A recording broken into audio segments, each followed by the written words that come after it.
देव को लगता है मैं नौकरी करने से इस घर में कलेश होगा, ये घर बंट जाएगा।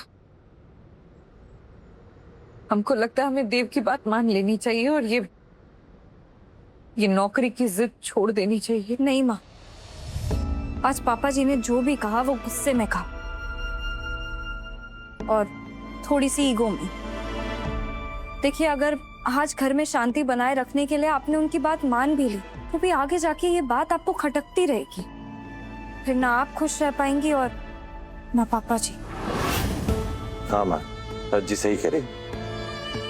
सच कहें तो पहले हमें भी आपका नौकरी करना गलत लग रहा था, लेकिन रज जी ने हमें समझाया और हमने इस बात को अच्छे से समझा कि इसमें कुछ गलत नहीं है और ऐसा करने से आपके और बाबा के रिश्ते में कोई दरार भी नहीं आएगी। हम गलत थे माँ, और सच कहें तो गुस्से में बाबा भी गलत ही हैं और गलत ही सोच रहे हैं। आपके नौकरी करने से घर का बंटवारा नहीं होने वाला। आप अपने कदमों पर खड़े होना चाहती हैं, इसमें कोई बुराई नहीं है। और हो सकता है बाबा आज गुस्सा कर रहे हैं, लेकिन हमें ऐसा लगता है कि कल को वो भी समझेंगे और आपकी और इज्जत भी करेंगे और वो आपको कामयाब होते देख करके खुशी होंगे और हमें लगता है वो भी आपको समझेंगे, हम दोनों की तरह। और इसमें हम आपके साथ हैं। हम दोनों।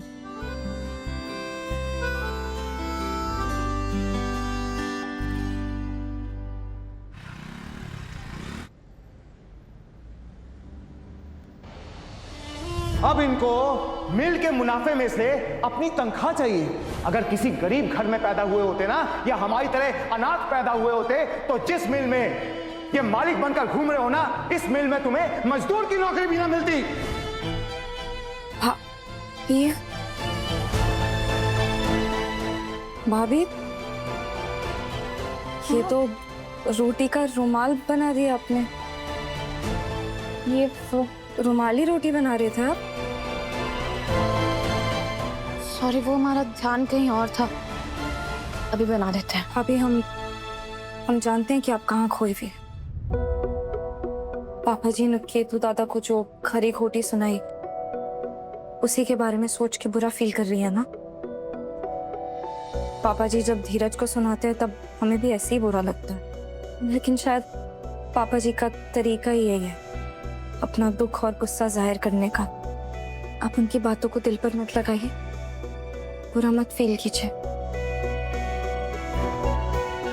अभी आप जानती हैं, इस समय ना आपको और स्ट्रांग रहना पड़ेगा केतु दादा के लिए, क्योंकि जितना बुरा आपको पापा जी की बातों को लग रहा है, उससे कहीं ज्यादा बुरा बेचारे केतु दादा को लग रहा है। बेचारा?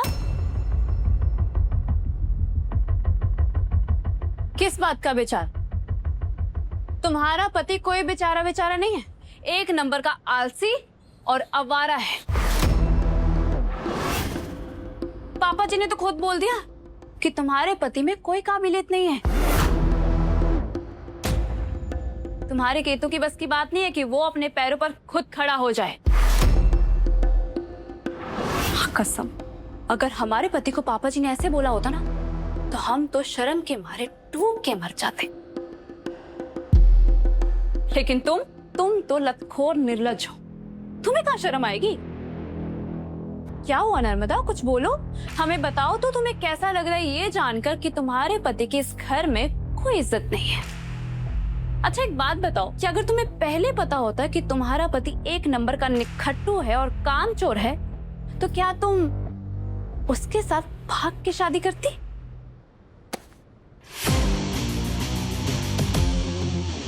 बोल, अब बोल। बोल एक और शब्द, ताकि ये गरम चिमटा तेरे मुंह में घुसेड़ दे। उसके बाद तेरी ये कड़वी काली जुबान हमेशा के लिए बंद हो जाएगी। फिर तो लिख के बात भी नहीं कर पाएगी। अनपढ़ जाहिल जो है तू। अपनी हद में रह मुकरा, भानु माँ की बेटी हूँ। दुश्मनी निभाना खून में है हमारे। अगर इसके बाद एक शब्द भी बकवास की तो तेरा खून बहेगा। ये वादा है हमारा।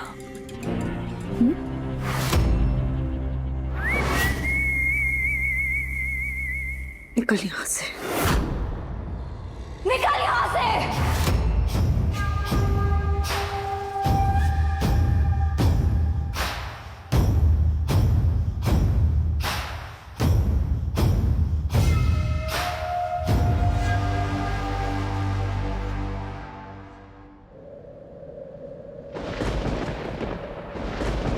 अरे कश्यप जी, कहां तक पहुंचे आप? अरे अरे अरे अरे, बहुत दूर हैं अभी तो आप। आपको पहुंचने में बहुत समय लगेगा। आपको याद है ना, आज मिल की छुट्टी है, कोई मजदूर होगा नहीं वहां पर, और बारिश कभी भी तेज हो सकती है। चावल की बोरियां सब बाहर पड़ी हैं, उन पर पानी गिरेगा ना, सब सड़ जाएंगी। चले, हम पहुंचने की कोशिश कर रहे हैं। आपसे पहले अगर पहुंच गए तो अंदर रखवा देंगे हम। आप भी जल्दी पहुंचने की कोशिश कीजिए, चलिए। अरे केतन, कहाँ रह गए भाई? जल्द सच सच बताना हमको एक बात। वहां मिल में जाकर क्या करते हो तुम दिन भर? वो काम करते हो जो हम तुम्हें बताते हैं, और वो भी तुम ठीक से कर नहीं पाते। उसके लिए भी हमें किसी और को लगाना पड़ता है उस काम को पूरा करने के लिए। तो फिर किस बात की तनख्वाह चाहिए भाई तुमको? तो पापा ने तुमसे ये कहा कि अगर मिल में काम करने के लिए तुम उनसे सैलरी लोगे तो वो तुम्हें बाकी एम्प्लॉय की तरह ट्रीट करेंगे। हाँ, अगर सैलरी नहीं लेंगे तो मालिक, और अगर सैलरी लेंगे तो बाकी सबकी तरह एम्प्लॉय। तो केतु, तुमने माँ को क्यों नहीं बताया इसके बारे में? माँ को बताने से क्या बदल जाता? बेफालतू में वो परेशानी होती ना।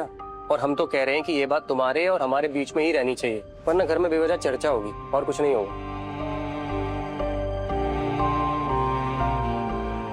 क्या हुआ? किस बात के बारे में सोच रही हो? हमसे कुछ कहना चाहती हो? केतु, हमें ना पापा की ये बात जची नहीं। तुम पापा के साथ इतने सालों से मिल में काम कर रहे हो, आगे भी करोगे, और ये तुम्हारा फैमिली बिजनेस है। तो पापा को तुम्हारे सामने कंडीशन रखने की क्यों जरूरत पड़ी? अरे नर्मदा, तुम गलत समझ रही हो। वो इसलिए क्योंकि हमने पापा से सैलरी मांगी, और मालिक को तो मुनाफा होता है ना। ज्यादा मत सोचो। ठीक है, लेकिन आशु दादा को अपनी सैलरी से 30,000 उनके पास रखने को मिले अपने पर्सनल खर्चे के लिए।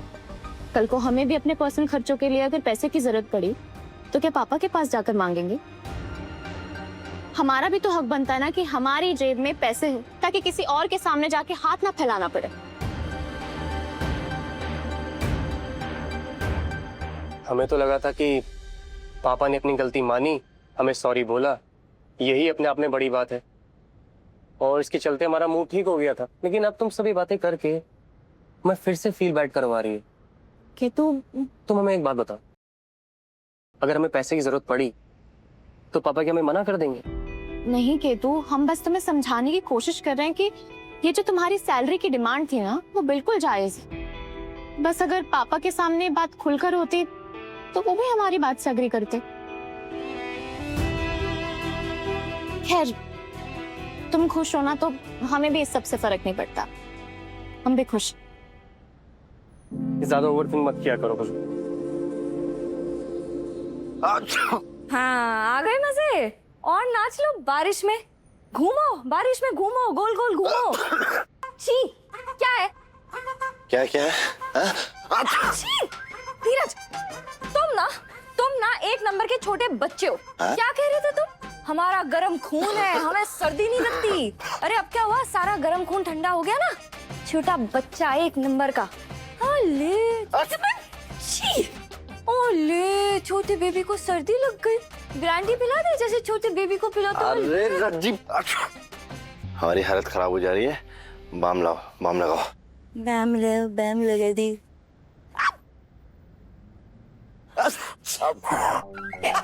ये लो कीटाणु। तुम हो कीटाणु, एक नंबर के कीटाणु गंदे। सारे कीटाणु तुम्हारे ऊपर फैला देंगे किसको? ये लो अपना बाम। समझ नहीं आ रहा है, ये सर्दी हमारे सिर और नाक में से निकल के हमारी छाती में क्यों घुसे जा रही है? धीरज, हमें ना तुम्हारी तबीयत ठीक नहीं लग रही। अच्छा, मजाक नहीं करेंगे, तुम लेट जाओ, बेड पे सो जाओ। आज इधर आ जाओ बेड पे। हम नीचे सो जाएंगे, तुम बेड पे सो जाओ। आ जाओ, आओ। सो तो जाएंगे हम बिस्तर पे, लेकिन हमें ताने मत सुनाना सुबह उठ के कि तुम्हारी वजह से हम नीचे सोए थे। हाँ, वैसे तो हमारे तानों का तुम पे बहुत फर्क पड़ता है ना धीरज। कोई ताने नहीं मारेंगे, चुपचाप लेटे रहो। देखो तबीयत और खराब हो जाएगी, अब कोई मस्ती मत करना। हम जाके तुम्हारे लिए गरम तेल लेके आते हैं, तुम्हारे सर पे मालिश करेंगे। चुपचाप लेटे रहना।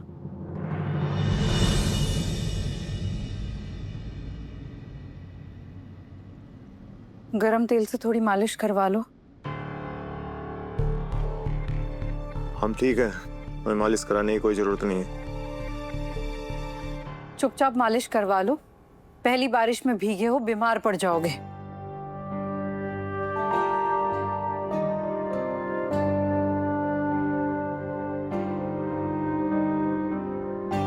तुम और धीरू बिल्कुल एक जैसे हो। बरसात शुरू हुई नहीं, चीखना खांसना शुरू।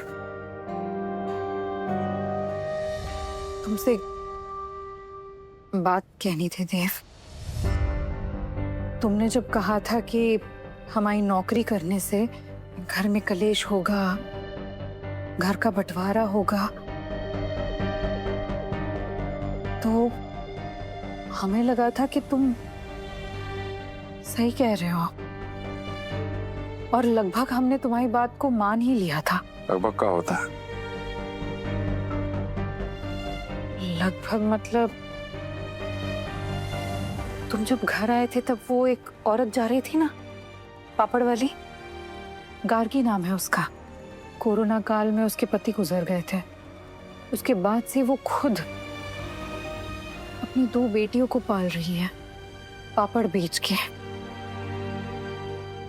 उससे बात करने के बाद ना हम एक बात समझ गए कि इस दुनिया में चाहे कोई भी हो, मर्द या औरत, फर्क नहीं पड़ता।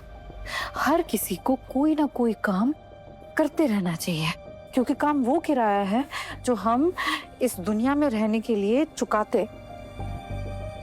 अब जब हम इस घर को संभाल रहे थे तो वो हमारा काम था, लेकिन अब तो हम कुछ नहीं कर रहे ना। घर में ऐसे ही बैठे बैठे हमारी हड्डियों को जंग लग जाएगा। तो हमने सोचा है कि हम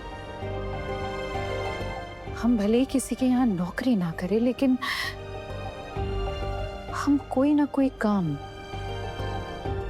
जरूर करेंगे। मतलब ये है कि आप हमारी बात को नजरअंदाज करेंगे?